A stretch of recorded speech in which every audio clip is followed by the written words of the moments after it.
Hi, I'm here with Dr. Daniel Wallace, who is the Executive Director of the Center for the Study of New Testament Manuscripts. Dr. Wallace, what do you do?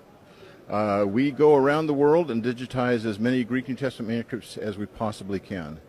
It's a huge task because there's over 2.6 million pages of manuscripts to shoot and about 5,800 manuscripts. Now, I know this is a little outside your field, but we are going to be talking about New Testament manuscripts. But I wanted to briefly mention Islam because in Islam, the third rightly guided caliph Uthman, there were so many variants that they burned all of the manuscripts to issue an official version, and that seems to be the opposite mindset that you have. You're looking for new manuscripts and variants, right? That's correct. I think what you have with Uthman versus the early Christians is they regarded, as we do today, anything that's a translation is still the Word of God. Of course, for Islam, it's only the Arabic, but that was an apologetic motion or movement, and with the New Testament, the movement was really evangelistic. Let's get the Scriptures translated so more people can come to faith in Jesus Christ.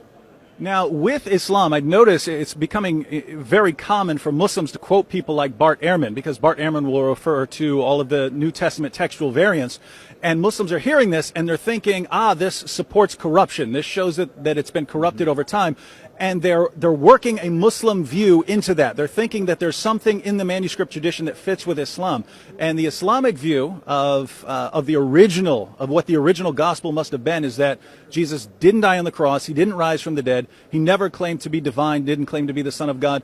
Is there anything supporting that in the manuscript tradition? Absolutely not.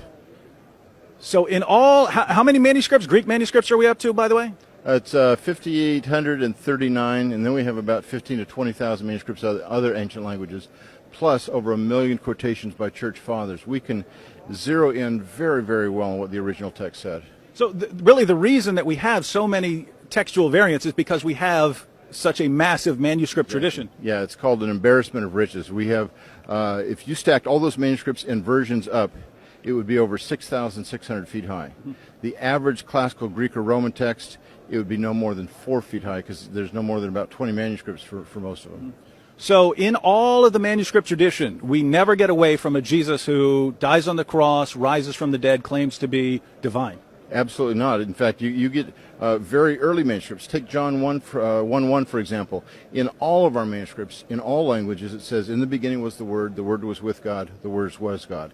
Now, there's a couple of differences in two 9th century manuscripts that are a little different in Greek, but it's not going to be a difference in translation. That's it. That's a pretty strong verse, and it goes back. We've got it in P66, which is written somewhere between 175 and 200, long time before the Council of Nicaea and before when Muslims typically want to say this is where the deity of Christ was invented.